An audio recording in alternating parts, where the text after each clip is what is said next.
میں دن کے وقت گیا اور پوچھا کہ کوئی خدمت، کوئی گھر کا کام، کسی قسم کی کوئی ضرورت؟ تو اس نے کہا کوئی ضرورت نہیں ہے، صبح کے وقت میں ایک آدمی آتا ہے،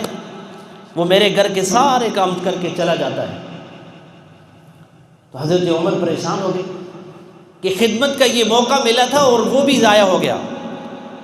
تو کہتے ہیں اس آدمی کی طاق میں لگ گیا کہ کون ہے وہ شخص کہ جو صبح کے وقت آتا ہے اور اس کے سارے گھر کے کام کاج کر کے چلا جاتا ہے۔ کہتے ہیں ایک دن دیکھا، دوسرے دن دیکھا، ایک دن صبح ذرا سویرے آیا، نہیں پایا، دوسرے دن ذرا اور سویرے آیا، کہتے ہیں پھر بھی نہیں پایا، تیسرے دن میں طلوع آفتاب سے پہلے آ گیا اور دیکھا جب دروازہ کھلا تو منہ کے اوپر نقاب ہے اور ایک آدمی چلتا ہوا جا رہا ہے اور واپسی نکل رہا ہے۔ تو کہتے ہیں میں نے جھٹ سے پکڑ لیا اور جب نقاب اتارا تو سیدنا ابوبکر صدیق رضی اللہ تعالیٰ